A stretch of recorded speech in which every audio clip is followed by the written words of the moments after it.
Did you know that in 2025, Americans are being turned away from countries they used to enter without question? Not because of crime, not because of war, but because the red carpet that once came with a U.S. passport is being quietly rolled up. From South America to Southeast Asia, once easy visa policies are being tightened. Application fees are up, wait times have doubled, and rejections are coming without explanation. This isn't just a headache for frequent flyers. It's a shift in how the world is choosing to engage with the US, or perhaps disengage. And yet, barely anyone is talking about it. In this video, we're not just exploring new travel requirements. We're unpacking a deeper global sentiment, one that's turning frictionless travel into a filtered privilege. So if you're an American planning to go abroad in 2025, or just curious about how the world sees you now, watch closely. Because this story isn't just about paperwork, it's about perception. This is more than a travel inconvenience. It's a geopolitical barometer. In 2025, what's happening at consulates and border counters around the world is telling us something deeper about where America stands, how it's perceived, how it's trusted, and who wants its citizens within their borders. For decades, the American passport symbolized open access. It meant you could book a flight almost anywhere and be waved through. It meant soft power, influence, prestige. But now, cracks are forming.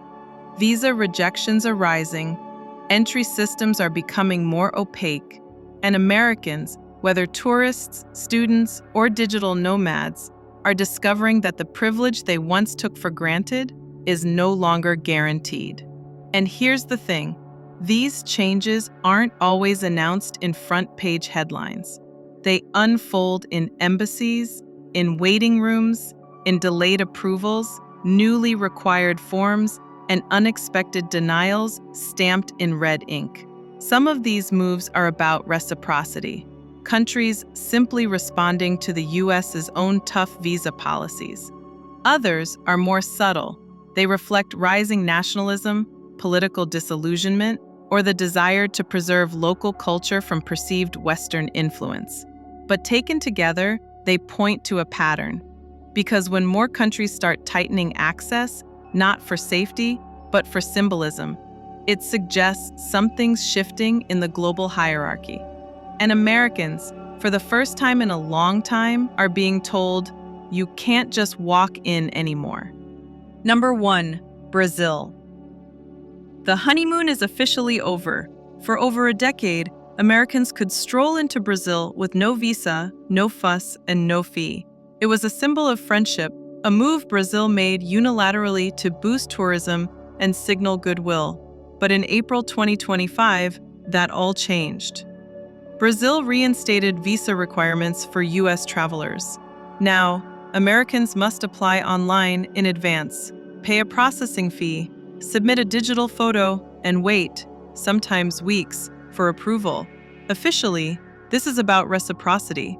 After all, Brazilians still need visas to enter the United States, but the message runs deeper. Many Brazilians see this as long overdue, a rebalancing of respect. Local papers in Sao Paulo called it a necessary correction. On social media, it sparked pride. One headline read, "Brazil to America, equal rules, equal respect." And the fallout? Tour operators have seen a spike in cancellations. Some travelers were turned away at the airport, unaware of the new rules. Airlines are now scrambling to add pre-travel warnings. A New Jersey couple, planning their third trip to Rio, had to cancel last minute after realizing their application was stuck in processing limbo. "We just assumed it would be like before," they said. It's not. Brazil still welcomes tourists, but the days of casual access for Americans are gone. And behind the paperwork, there's a quiet message. We expect you to play by the same rules now. Let's move on. Number 2, Spain. A soft landing? Not anymore. Spain has always been a favorite among American expats, retirees, and digital workers. Its sun-drenched coastlines, affordable lifestyle, and lenient long-stay visas made it one of the easiest European countries to call home without EU citizenship. But that welcome mat is starting to shrink. In 2025, Spain's non-lucrative visa, used by thousands of Americans seeking residency, has become a bureaucratic maze. Approval rates are plummeting, processing times have ballooned, and financial requirements have quietly doubled. New internal guidelines revealed in February raised the savings threshold to nearly €60,000. That's out of reach for many middle-class applicants. Suddenly, retirees and freelancers who once saw Spain as a second home no longer qualify. The local tone is also changing.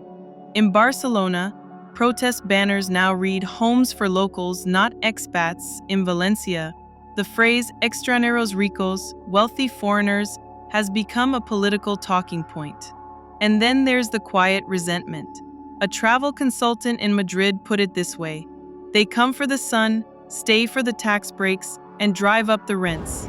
That's no longer sustainable. For Americans dreaming of tapas and terrace life in Spain, 2025 is a wake-up call.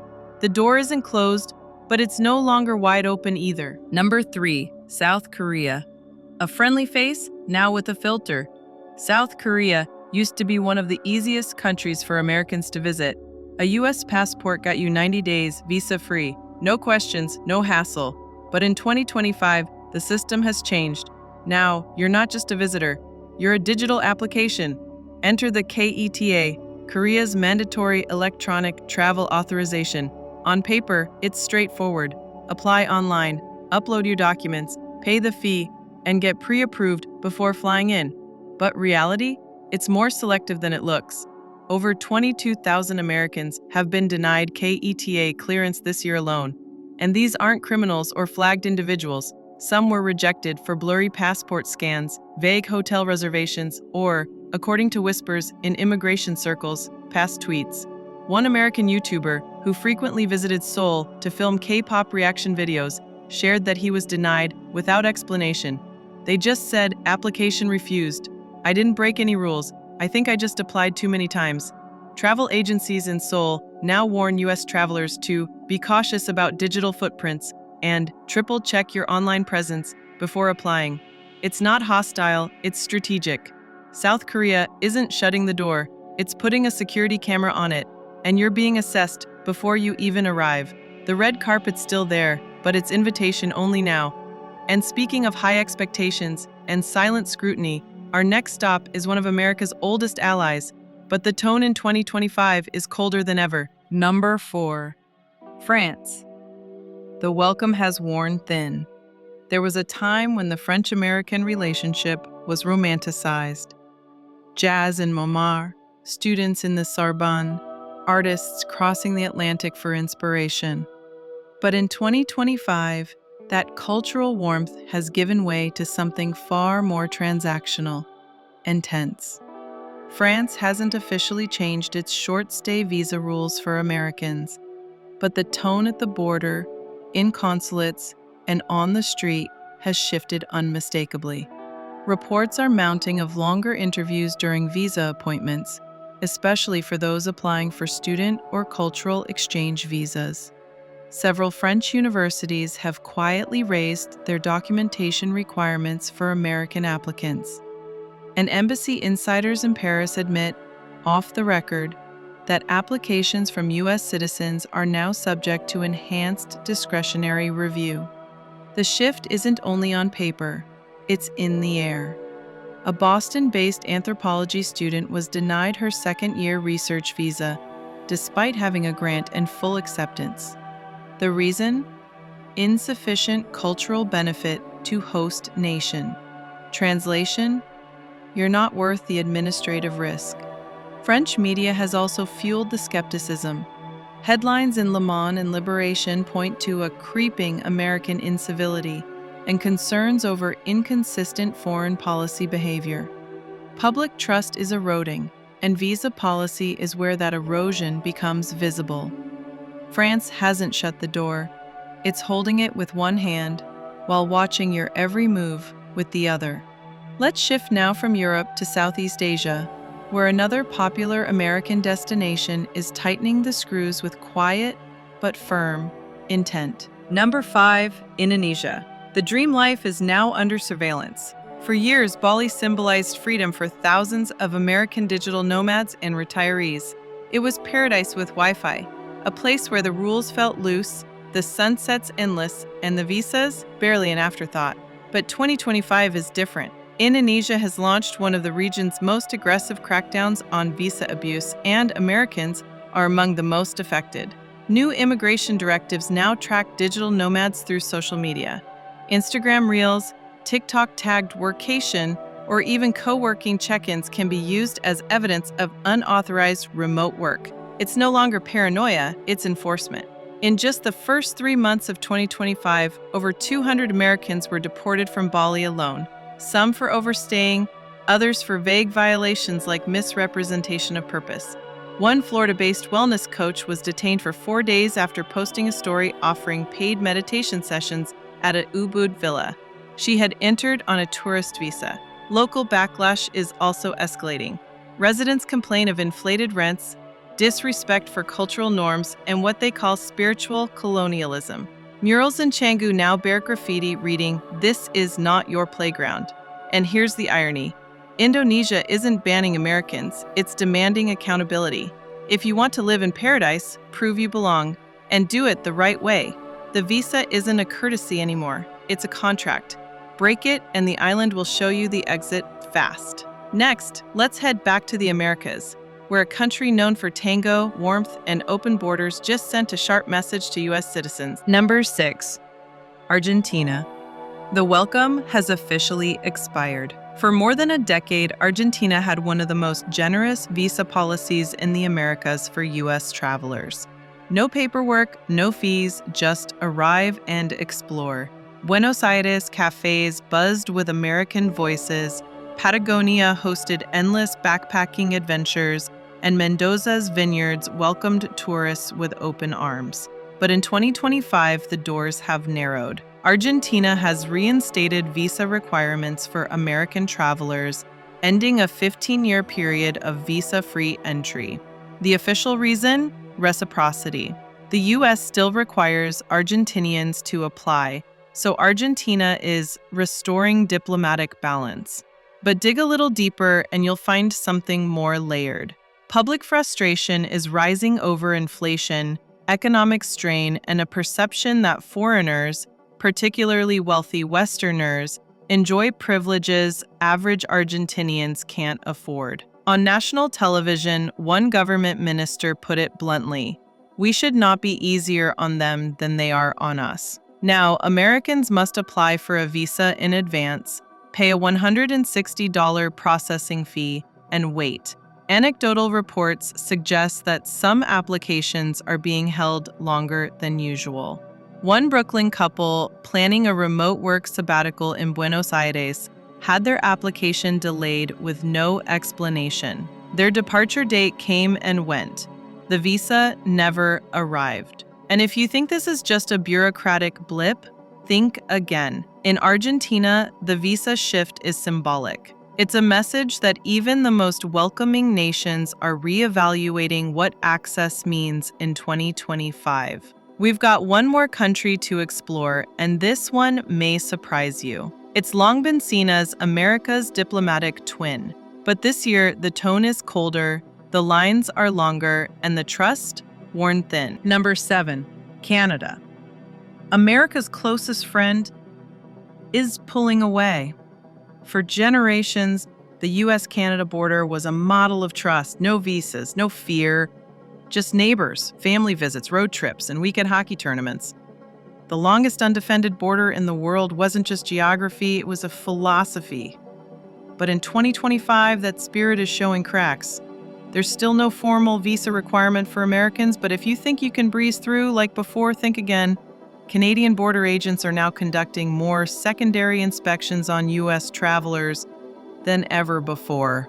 Your phone can be searched, your social media scrolled, your plans questioned. And if you're entering for work, especially remote work, be prepared to explain every detail. There's also growing scrutiny around long-term stays. Americans seeking to stay longer than 6 months, or those who cross frequently, are being flagged. Some are being turned back even with clean records. One couple from Seattle who spent winters in Victoria for over a decade were recently told they couldn't re-enter until proving they weren't, quote, intending to reside. Their paperwork was perfect, their pension stable, but the tone? Ice cold. What's behind this? In part, Canadian fatigue, housing crises in Vancouver and Toronto, strained healthcare systems, and a rising narrative that foreign visitors, even well-meaning ones, are taking more than they give. There's no wall, no ban, just a quiet, firm boundary that didn't feel like it was there before. And that's what makes it so striking. Canada hasn't shut the door, but it's no longer holding it open. So what do all these changes have in common? On the surface, each case seems like a standalone policy update. Visa reinstatements, new digital authorizations, tighter screening. But step back, and a larger pattern emerges. It's not just about visas. It's about power, perception, and pushback. Countries are no longer automatically rolling out the red carpet for American travelers. In fact, many are doing the opposite, quietly closing the gap between how they're treated by the U.S. and how they now choose to treat U.S. citizens. In Brazil and Argentina, it's about reciprocity, a long overdue demand for equal treatment. In Europe, it's about economic resentment and cultural fatigue. In South Korea and Indonesia, it's about boundaries, protecting national identity and rejecting entitlement. And in Canada, it's not retaliation, it's disappointment. A slow erosion of unspoken trust between two nations that once mirrored each other. This isn't a travel issue. It's a reflection of the post-pandemic, post-Pax Americana world, where trust is conditional, privilege is being reevaluated, and soft power is up for debate. And here's the part no one tells you. These changes don't usually come with press conferences or public announcements. They happen in airport backrooms, in quietly delayed applications, in please wait over there glances. They're socially enforced, bureaucratically hidden, politically unspoken, but for the traveler on the other end, the impact is loud and clear. Your passport might still say United States of America, but the world it once unlocked isn't the same. So here's the question we need to start asking. Is the American passport losing its power? Or is the world simply reclaiming its balance? For decades, Americans traveled with a kind of invisible privilege, moving freely, often without a second thought. But in 2025, that privilege is being re-examined. Not everywhere, not loudly, but in ways that are impossible to ignore if you're paying attention. This isn't about hostility. It's not even about policy, at least not entirely. It's about something more personal. Reputation. Because reputation, once lost, doesn't vanish with headlines. It fades in airports, in embassy queues, in the cautious glance of an immigration officer who's seen too many passports and read too many stories. And maybe that's what makes this moment so important. As travelers, we've always assumed access, but now we're being asked to earn it. Not just with paperwork, but with presence, with awareness, with humility. So the next time you pack your bags and pull out your passport, ask yourself, are you being welcomed or tolerated? Let's talk about it in the comments. Have you felt this shift? Have you been denied, delayed, or surprised by new requirements? Your stories matter. Until then, subscribe, stay informed, and most importantly, travel with awareness.